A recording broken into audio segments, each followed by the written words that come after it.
બાળકો, કેમ છો બધા? મજામાં તો છો ને? હું પણ મજામાં છું.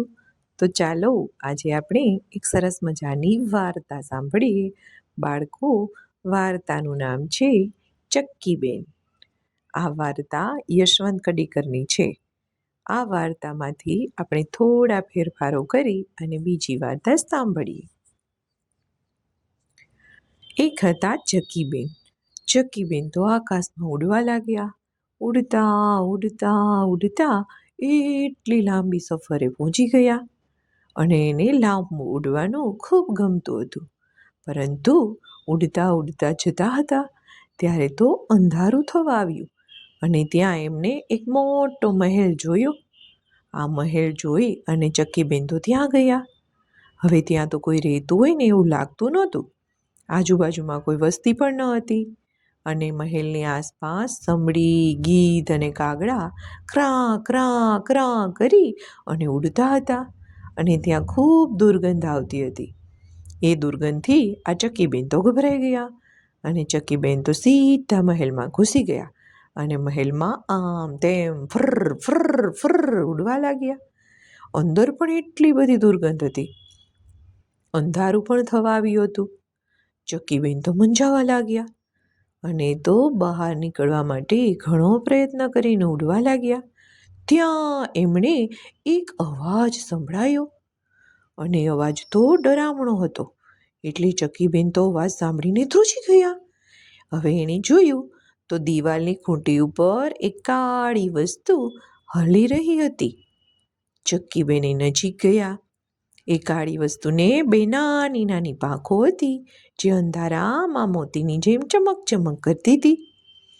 આ કાળી વસ્તુના પગ ખીંટી ઉપર હતા અને તે નીચે મોઢું રાખીને લબડી રહી હતી.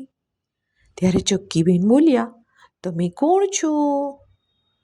ત્યારે પેલી કાળી વસ્તુ હલતી હતી ને એ પાંખો ફફડાવતા ફફડાવતા બોલી કે હું તો ચામાચીડિયું છું. ચક્કીબેને કહ્યું, તમે કેમ ઊંધા લટકો છો? ચામાચીડિયું કે ના ના, હું તો સીધું જ લટક્યું છું. ચક્કીબેન કે અહીંયા તો કેટલી દુર્ગંધ આવે છે. તમને દુર્ગંધ નથી આવતી? તમે કેમ મહેલમાં લટકી રહ્યા છો? ચામાચીડિયું કે ના ના, અહીંયા તો ક્યાં દુર્ગંધ છે? અરે ચક્કીબેન, તમારા નાકમાં દુર્ગંધ હશે. ચામાચીડિયુંએ કહ્યું, અમને તો કાંઈ દુર્ગંધ નથી આવતી. ચક્કીબેન તો ધ્યાનથી ચામાચીડિયાના પગને જોઈ રહી હતી. ત્યારે ચામાચીડિયું બોલ્યું, અરે ચક્કી, તું ક્યારની મારા પગ સામે જુએ છે? શું ટગર ટગર ટગર ટગર જોયા કરે છે? ચક્કીએ કહ્યું, અરે સાંભળ, હું પણ આમ તારા જેમ લટકવા માગું છું. ત્યારે ચામાચીડિયાએ કહ્યું, અરે ચક્કીબેન, હવે જવા દે ને, આ કંઈ તારી તાકાતની વાત નથી. ચામાચીડિયાને તો અભિમાન આવી ગયું. ચક્કીએ કહ્યું, કેમ તારા એકની જ તાકાત છે? મારી અંદર પણ બહુ તાકાત છે. આમ જો મારા પગ કેટલા મજબૂત છે અને અમારી પાંખો તો ફર ફર કરતી ક્યાંય લાંબે સુધી મને સફરે લઈ જાય છે. અરે તારી પાંખો કરતાં તો મારી પાંખો તો કેટલી મજાની સરસ છે. હું આટલે દૂરથી ઉડીને આવી છું અને મારી પાંખોમાં ખૂબ તાકાત છે. ચામાચીડિયાએ કહ્યું, અરે ચક્કીબેન, હવે મારું માથું નહીં ખાતું, ચાલ ભાગ અહીંથી. નાના મોટાએ મોટી વાત કરવી યોગ્ય ન લાગે. તું મારે બરાબરી કરવા માંગે છે? ચક્કીબેન તો ચામાચીડિયાનો ગર્વ જોઈ અને વિચારવા લાગી કે હું ચામાચીડિયાના જેવી કેમ ન બની શકું? હું પણ આવી રીતે લટકીને બતાવીશ. એણે મનોમન નક્કી કરી લીધું. પછી ચક્કીબેન તો મહેલની બહાર નીકળી. ગીધ, કાબર, કાગડાઓથી પોતાને બચાવતી બચાવતી ધીમે ધીમે તીરની જેમ સર કરતી ઉડી ગઈ. એને લાગ્યું કે જાણે બધા એના ઉપર હસી રહ્યા હતા. એટલે એને રડવું આવી ગયું. ચક્કી તો જ્યારે એની મા પાસે પહોંચી ગઈ ને ત્યારે તો એ ખૂબ ઉદાસ હતી. ત્યારે માએ પૂછ્યું, શું થયું ચક્કીબેન તમને? ચક્કીએ કહ્યું, અરે મા, આજે હું તો લાંબા સફરે ઉડતી ઉડતી જતી હતી. ત્યાં મને એક ચામાચીડિયું મળ્યું. અરે મા, તમને ખબર છે, આ ચામાચીડિયું તો એક ખીતી ઉપર પગ લટકાવી ઊંધું ટીંગાતું લટક્યું હતું અને કેટલા સરસ મજાના હિંચકા ખાતું હતું. મારે પણ ચામાચીડિયાની જેમ હિંચકા ખાઈને ઝૂલવું છે. શું આપણે એમ ઝૂલી ન શકીએ? એની માએ કીધું, શું વાત કરે છે ચકી? ચામાચીડિયું તો કેટલું ગંદુ પક્ષી છે. જ્યાં ગંદુ ગંદુ હોય, દુર્ગંધ આવતી હોય ને ત્યાં જ રહેતું હોય. ખબરદાર જો હવે ચામાચીડિયાની વાત કરી છે તો. માએ તો ચક્કીબેનને ધમકાવી દીધી. ચક્કીએ તો માની વાત ઉપર કાંઈ ધ્યાન ન આપ્યું. આ બાજુ દાણા હતા અને માં જે દાણા લેવા ફરી ઉડી ત્યાં તો ચક્કીબેન ફરી ચામાચીડિયાની જેમ લટકવાની કોશિશ કરવા લાગ્યા. જેવા એના મૈયા બહાર ગયા એવા ચક્કીબેન તો ઉડવા લાગ્યા. આવી રીતે રોજ ચક્કીબેન મૈયા જાય એટલે પ્રેક્ટિસ કરવા લાગે. ઊંધી લટકે, આમ તેમ ઝૂલા ખાય. ક્યારેક તો ચક્કીબેનના પગ સરકી જતા, ક્યારેક તો માન સમતુલા રાખી અને તરત પાંખ ફફડાવીને ઉડવું પડતું, નહીંતર તો નીચે પડી જાય. ચક્કીબેને નક્કી કર્યું કે જરૂર એક દિવસ હું ચામાચીડિયાની જેમ ઝૂલીને બતાવીશ અને પોતાના અપમાનનો બદલો જરૂર લઈશ. આ ચામાચીડિયું એટલું બધું અભિમાન શું કરે છે? જ્યારે ચક્કીની માં આઘી પાછી જાય તરત ચક્કીબેન તો ઝૂલવાની કોશિશ કરવા લાગે. રોજ દોરડા ઉપર ઊંધા લટકે, ક્યારેક ખીતીએ લટકે.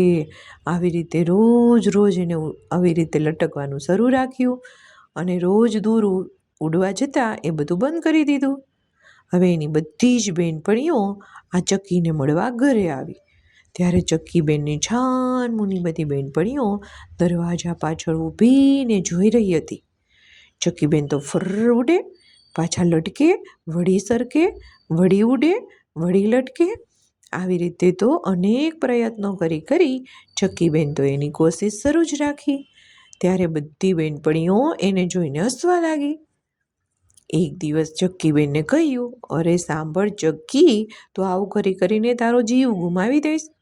પણ ચક્કીબેન તો હઠીલા હતા, કોઈનું સાંભળે નહીં.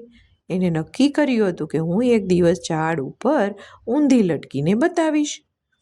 ત્યારે તો એક પોપટ ક્યાંકથી ઉડતો આવી ગયો અને ડાળ ઉપર બેસી ગયો અને ચક્કીબેન તો ઉડવાની પ્રેક્ટિસ કરી રહ્યા હતા.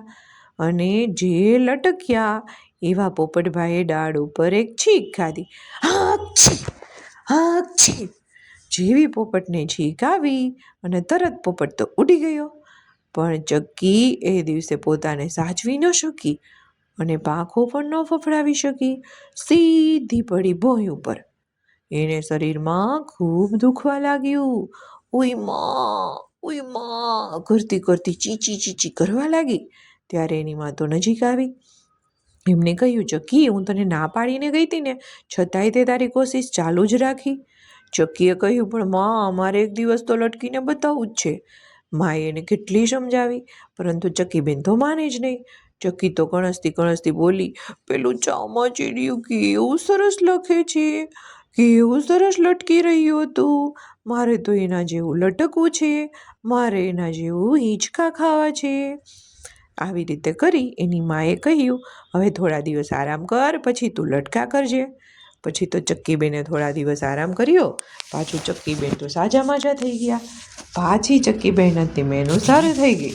જેવી મહેનત ચાલુ કરી એવા ચક્કીબેન તો લટકવા માંડ્યા. અને એક દિવસ ચામાચીડિયાભાઈને મળીને બતાવી દીધું કે જુઓ, હું પણ તમારી જેમ લટકી શકું છું. આવા હતા ચક્કીબેન. તો બાળકો આવજો. જય શ્રી કૃષ્ણ.